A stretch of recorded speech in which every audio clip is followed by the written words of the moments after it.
y'Abongereza. So niyo mpamvu ngo n'ibindi azabikora, azakomeza ace n'utundi duhigo.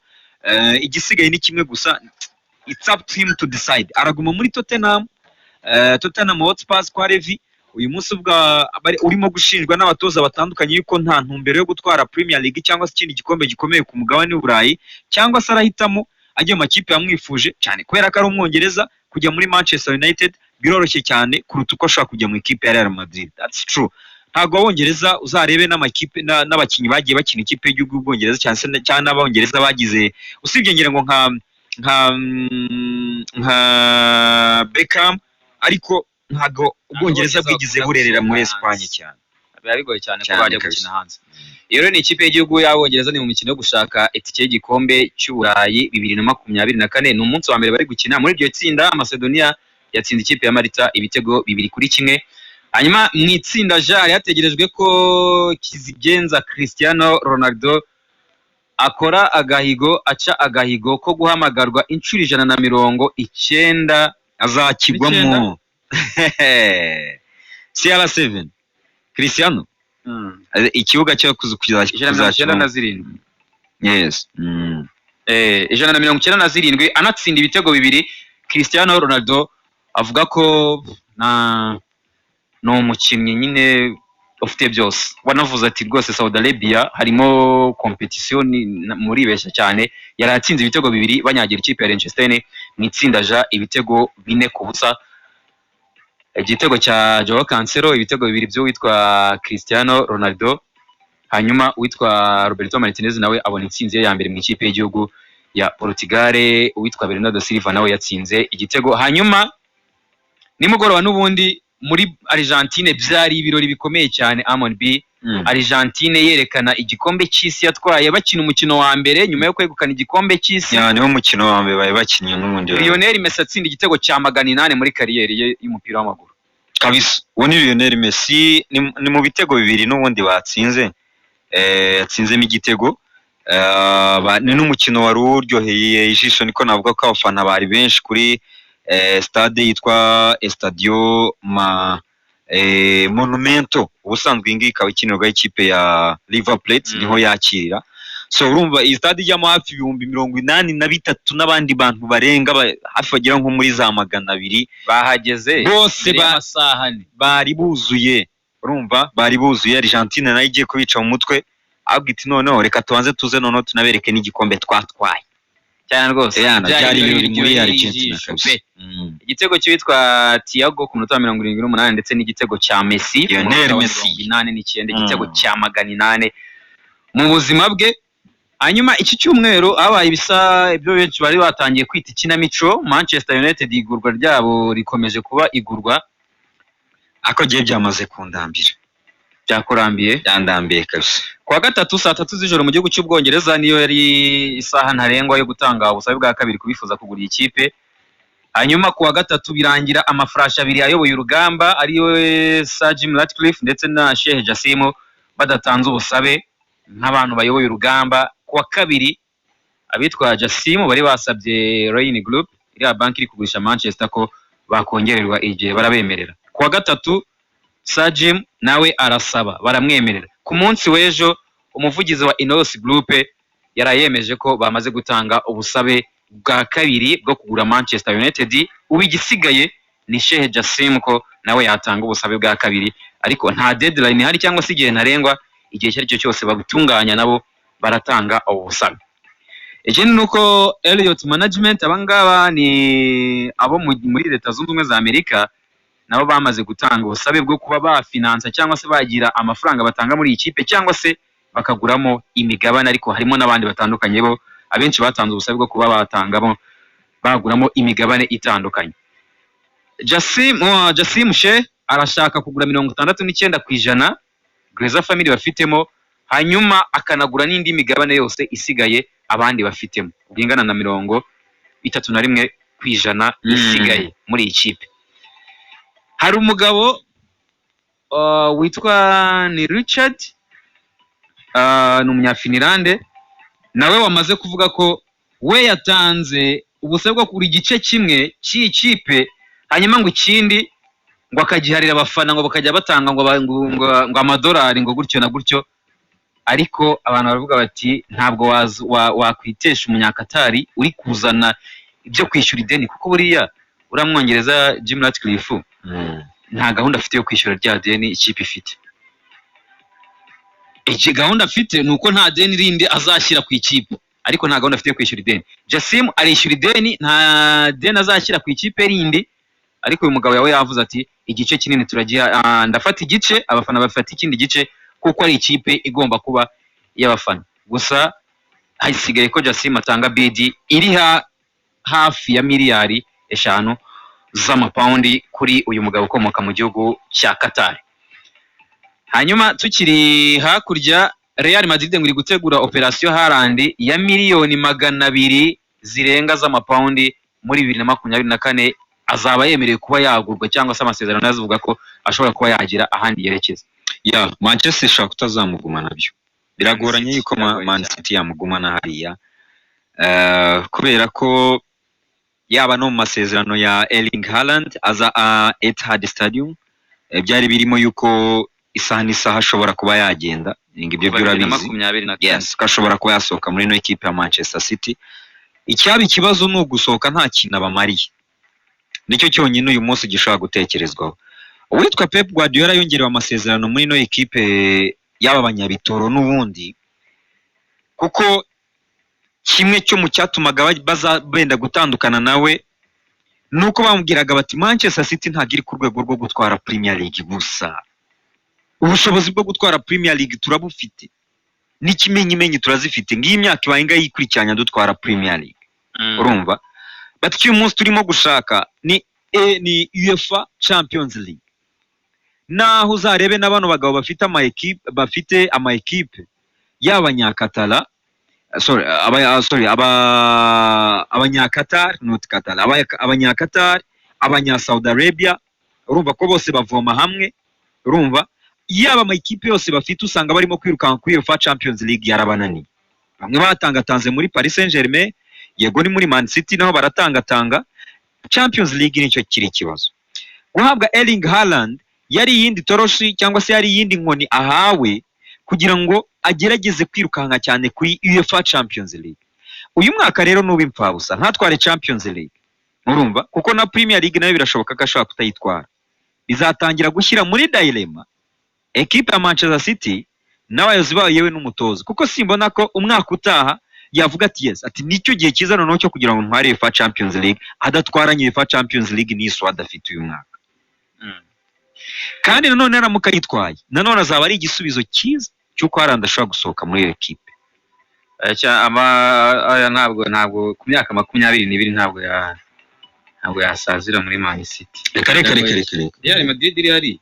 Oya, n'umupira ugezweho ngo n'umupira w'imbaraga cyane muri Premier League, kandi ntibashobora kumwongerera amasezerano y'umwaka umwe cyangwa 2, ibaye mike ya 5. Urumva rero yazayasoza atakiri umukinnyi wo gukinira ikipe ya Real Madrid cyane rwose. Hanyuma mu gihugu cy'Ubudage inkuru yarayitunguye abantu, ikipe ya Bayern Munich yasezereye Paris Saint-Germain.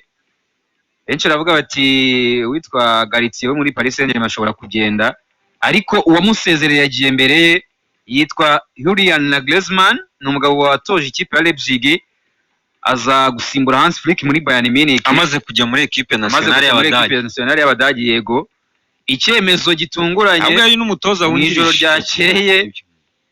ryakeye se ntinya Bayern ngewe Bayern Munich yamubwiye iti rwose turabona bitameze neza na Griezmann, reka dutandukane ntabwo ikipe imeze, turatsinda ariko ntabwo dukonvenka. Umunsi wa 25 ikipe ya Bayern Munich iri ku mwanya wa 2, iroshwa inota rimwe n'ikipe ya Dortmund.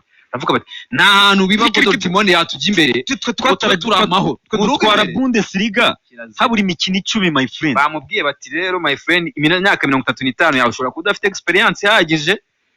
Bamaze kudesida ko baratandukana nawe, nubwo kugeza ubu nta kintu Bayern Munich yari yatangaza ubwayo, ariko amakuru ava mu gihugu cy'Ubudage yaba mu transfer expert Fabrizio Romano, yaba Sky Sports ishami ry'Abadage, yaba Bild Sport ikinyamakuru cyo mu gihugu cy'Ubudage, bavuga ko bamaze gufata umwanzuro. Igisigaye nuko banonsa cyangwa se batangaza ku mugaragaro ko Julian Nagelsmann atakira umutoza wabo, ahubwo Thomas Tuchel umudage n'ubundi agomba kumusimbura. Uyu mugabo waturutse cyangwa se wereka gutoza ikipe ya Chelsea niwe ugomba kumusimbura, akaba yatwara Champions League ya kabiri. Uwitwa Cancelo yavuze ati ndifuza gushimira na Griezmann ko yanyifuje mu ikipe ya Bayern Munich. Urumva? Ati yavuze ati nageze witwa Tuchel yatumye ntatwara Champions League, nizera ko ubu ngubu none muri Bayern Munich nzayitwara. Ni Cancelo inizanye n'ikipe ya Man City mu ikipe ya Bayern Munich. Bayern Munich na kuri Tuchel ni amahitamo meza. Oya, Tuchel se asanzwe amenyereye uriya mupira wa hariya. Ni umudage cyane. Nta kibazo na kimwe kuri Tuchel afite rwose. Ubwo rero dutegereje ko bakonfirma irirukanwa rya Nagelsmann cyangwa se baryemeza. Hanyuma umukino wa mbere ariko nyuma ya international break azaheraho Tuchel azakina n'ikipe ya Dortmund n'ubundi yatoje. Ikipe muri imbere afite akazi ko kuyikuraho amanota akaba yayifatana umwanya wa mbere. Nibyo umuntu yabavuze i Buraya. Nyuma uyu munsi muri Euro qualifiers France barakina n'ikipe y'igihugu y'Abahorandi saa 3:45. Uwitwa Mbappe yavuze ati ntabwo mfite ubunararibonye bwinshi mu kuba kapiteni cyangwa se mu kuyobora ikipe, ariko dufite abakinyi beza, ntabwo nshaka gufata cyangwa se kwempoza umuntu wari wese ikintu na kimwe.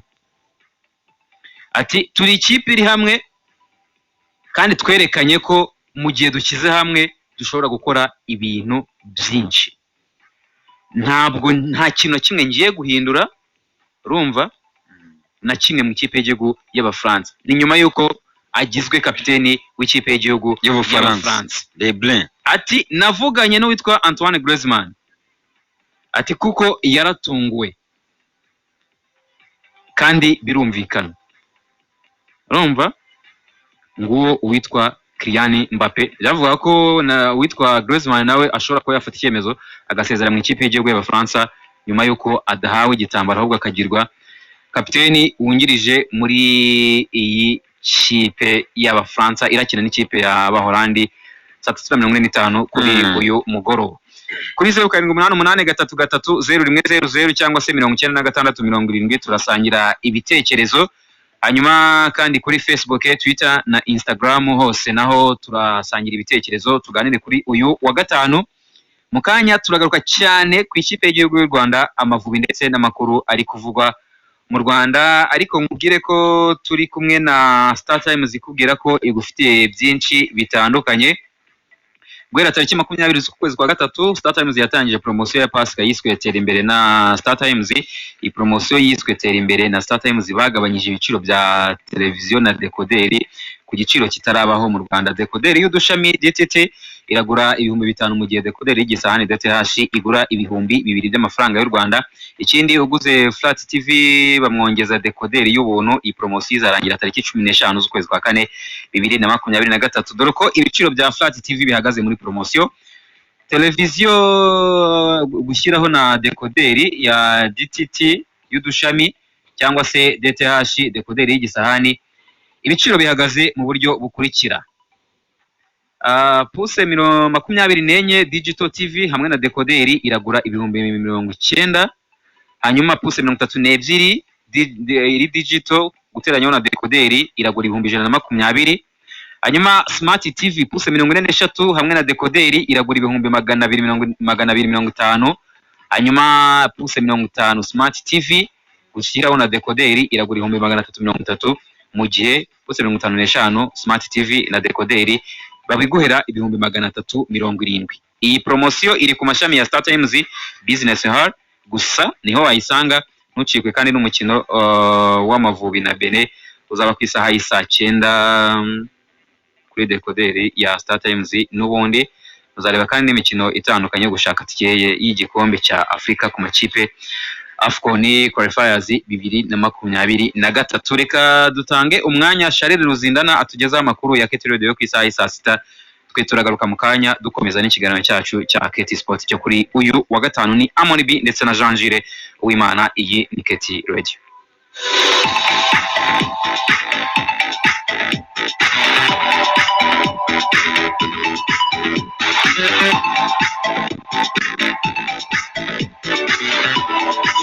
Yeah. It's the LLP. Hey, Poppy. Hey, yo, see me. Talk to him, girl. Let's go, baby. Pretty. Pretty. Just around. Shit down. Feel it like. No matter what, they're being up next week. So I got a pay. We gotta stay. Be the scandal in May. Be the carton in Bray. Run to the one way. Yeah. Come back, I saw when you did the study with our. This is one of the two that that's what I'm going to. A lot of pretty girls around. Sitting down, feeling like. We ain't got it out. I'll stay happy. Suburbans, love on your lives. We live a life peace by on the Berlin. We carry all day out. Let me show you how to do it in your Rada. Let me show you how to do it in your Rada. Let me show you how to do it in your Rada. Let me show you. You know that. You know medical, you know to be gentle. You know medical, you know to be gentle. You know medical, you know to be gentle. You know Medicare. Stress out all the time. I don't wanna see anybody lonely. Yeah. What up now? You better wanna. Inkuru nyamukuru, inkuru zigezweho zikugeraho aka kanya kuri KT Radio. guhaye ikaze muri aya makuru ya KT Radio agezweho kuri iyi saha. Ndacyari Shakire Ruzindana. Minisitiri w'ububanyi n'amahanga wa Uganda General Odongo JJ Abubakar ari mu Rwanda aho yitabiriye inama ya 11 ihuza komisiyo ihoraho ihuriho n'ibihugu byombi. Inama yatangiye kwa gatatu w'iki cyumweru ikaba iza gusoza imirimo yayo kuri uyu wa gatanu. Minisitiri General Odongo yabanje kugirana ibiganiro byihariye byo bita tete a tete na mugenzi we w'u Rwanda Dr Vincent Biruta. Ibiganiro byibanze ku mubano n'ubutwererane bw'ibihugu byombi mu nzego zitandukanye. Minisitiri General Odongo ari kumwe na mugenzi we w'u Rwanda Dr Vincent Biruta baranitabira ibiganiro byo kuri uyu munsi wa nyuma w'iyi nama. Ibiganiro byanatumiyemo itangazamakuru aho ibihugu byombi biza kugaragaza aho urugendo rwo kuzahura umubano rugeze.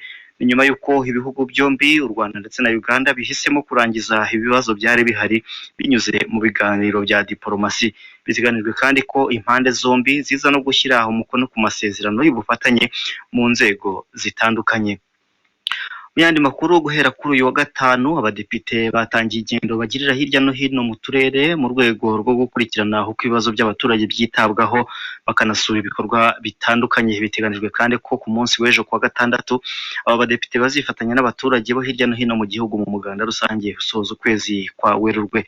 Muri izi ngendo kandi hazasurwa ibikorwa by'ubuhinzi n'ubworozi mu mirenge yatoranijwe mu turere twose uretse mu mujyi wa Kigali ndetse n'uturere twa Nyabihu, Rubavu na Rutsiro two mu ntara y'Uburengerazuba.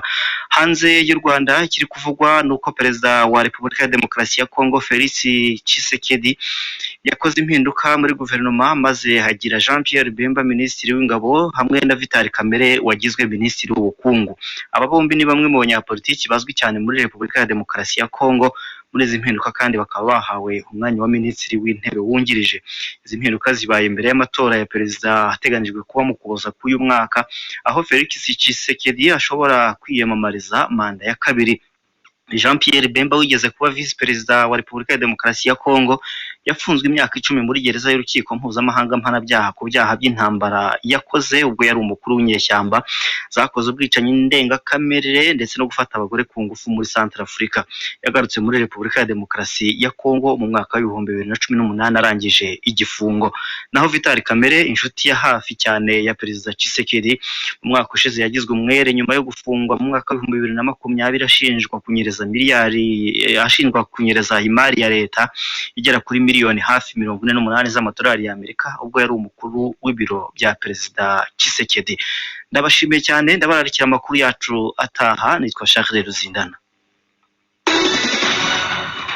Amakuru kuri KT Radio. Much better. No get what you wanna do, come to one dash. Learn from this field, move from around the line, come hand in hand. Wasn't gonna make down and get money in the press. Smart chicks, smart man, gotta know how we do it. Smart chicks, smart man, gotta know how we do it. Do it. Let me show you how we do it in Uganda. Let me show you how we do it in Uganda. Let me show you how we do it in Uganda. Let me show you. You know that. You know where to go, you know to be dancer. You know where to go, you know to be dancer. You know where to go, you know to be dancer. Nigga, my gear, yo. Let me show you how we do it in the UK. Flow, rich, no nigga, no good take. Hustle every day, Tuesday to Tuesday. I ain't somebody you make it go back. Mr. LALB, one of a kind. No time to waste, got money on my mind. You can never catch me in my heart too far. We sipping on champagne, we sipping on wine. Hey, yo, Stevie, you look like you're pretty. Don't mind, I'm just be steely. They got the sign, they don't be greedy.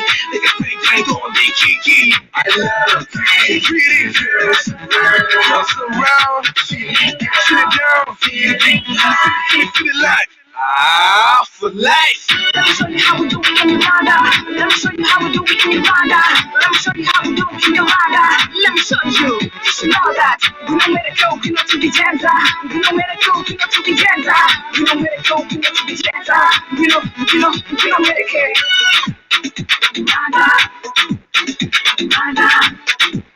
Uganda. Arakoze cyane Charles Ruzinda rumaze kutugezaho amakuru ya KT Radio yo ku isaha y'isa sita. Twizera ko mukomeje kumererwa neza. Yitwa Sini ari kumwe na Riripi bakubwira ngo mwino nkwereke ku 103.3 Iburengerazuba, Nyabihu, Ngororero, Nyamasheke, Karongi, Rubavu, ubwo nibagiye Rusizi. Ama nzi ngusimbutse Karongi. ntabwo nayisimbuye.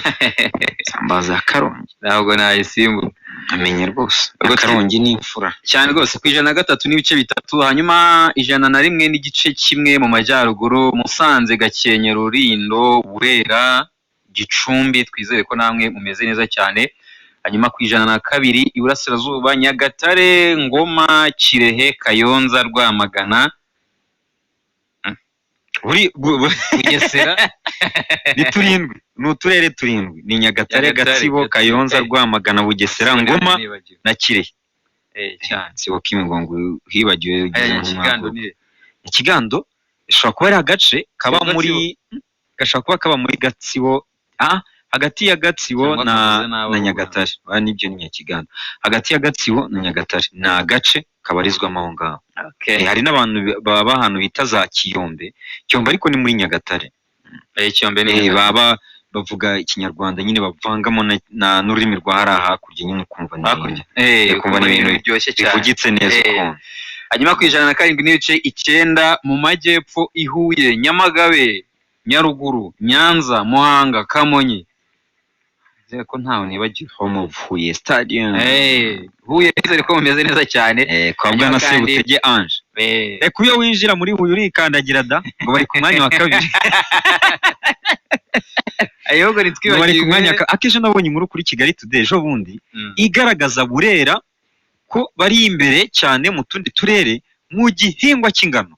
Oya ni ibisanzwe. Mu gihingwa cy'ingano. Ubwo rero Burera niyo yanjye rero. Ingano. Imbada surazi. Bada urazi. Ni igihingwa nacyo. Ni igihingwa. Abantu bo muri za oya ushaka kuba ndakivuze nabi. Ariko Burera my friend ingano. Imbada agaciro k'ingano hano hanze. Imbada. Ni kiribwa. Nuvuga ngo ni igihingwa nyine. Ni produit nyine iva mu ngano. Byiti bidufu cyangwa se bidufu ndabizi. Oya ariko si byihorere ndabizi. Ni imbada koko. Ni kimwe mu bintu twa tuntu tutuzenguruka cyane. Ibyo bita za pani. Gutya cyangwa se babyita pani. Se pani zikorwa mu ngano cyangwa zikorwa mu imyumbati. Ariko ni nka gutyo. Ariko niko bimeze nakumvishe bro. Igace kose ugasuza ariko uvuge n'umwihariko wako. Byangabo niho habizumbada ni Musanze. Ariko byangabo niba ntibeshye ni hamwe mu hantu bahinga vegetables, bahinga ibintu by'imboga. Karoti cyangwa karoti ziri ujya hano Mukamira. Ujya za Mukamira winje muri Mukamira ikintu cy'amata nta kintu wababeshya ukamanuka uva Mukamira ugacurika winjira hano bitaki kuri nyina ntarengwa.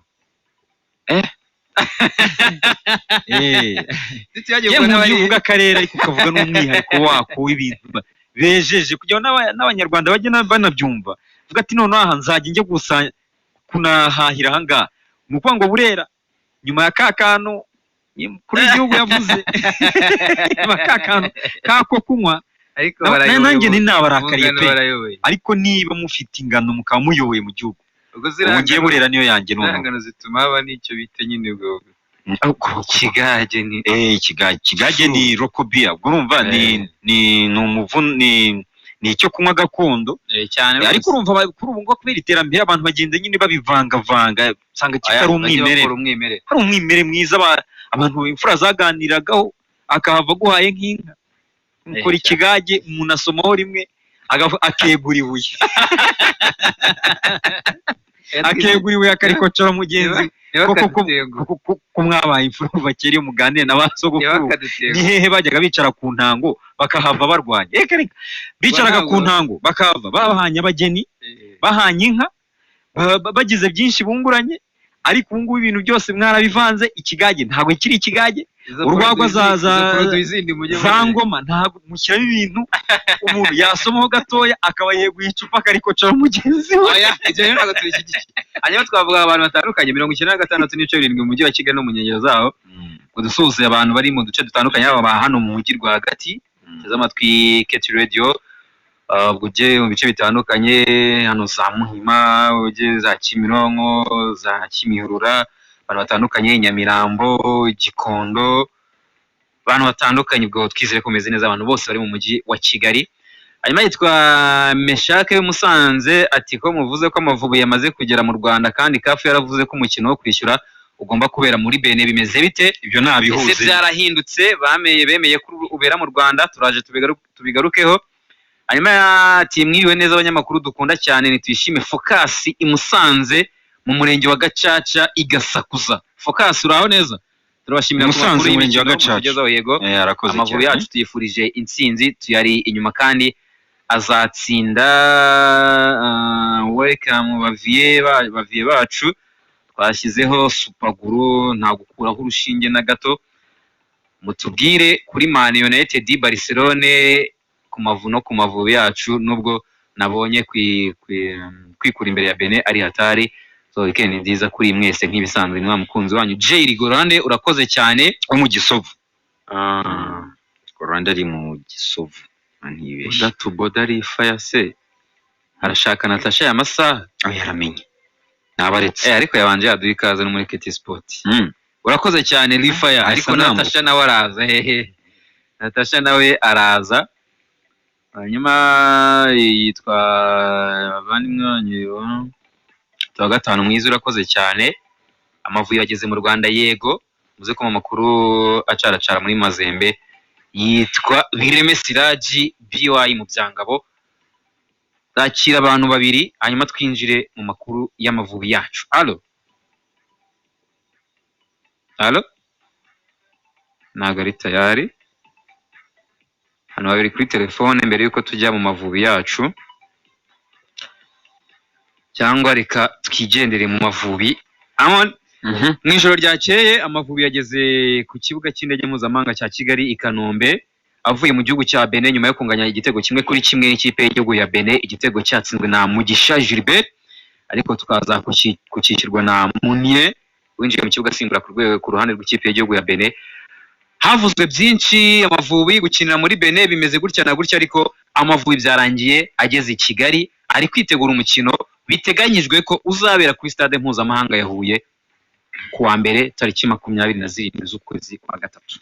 Icyambere cyo kurebwaho ku munsi w'ejo twasobanuye byinshi guhera ku mukino w'u Rwanda uko byagenze muri rusange twabigarutseho ejo twagarukaga ku rugendo rw'ikipe y'igihugu Amavubi kigomba gukurikira nyuma y'umukino wari urangiye n'ubundi icyagombaga gukurikira twari twababwiye yuko Amavubi yahagurutse n'ubundi ikotono agaruka i Kigali n'igihe agomba kugerera i Kigali urumva ikindi ngo gisigaye ni ugutekereza kuvuga ngo ese ku Rwanda rugarutse mu i Kigali kandi kafu yari yamaze kwandikira Federation y'umupira w'amaguru hano mu Rwanda ibabwira ko bishobotse uyu mukino wabera ikotono n'ubundi akaba ari umukino wo kwishyura n'ubundi baguma kuri same stadium, ubwo ni stade de l'Amitié, cyangwa se u Rwanda rukaba rwashaka indi stade, nubwo ubona ko igihe gisa naho cyari kigiye. Mwibaruwa nta mahitamo kafu yari nta yahaye u Rwanda, ariko yavuze ko yari kubimpozinga, ko byibuze biramutse bishobotse bijyanye n'uko imikino yari yegeranye cyane, avuga bati wabera i Cotonou, bishobotse bati umukino wabera i Cotonou.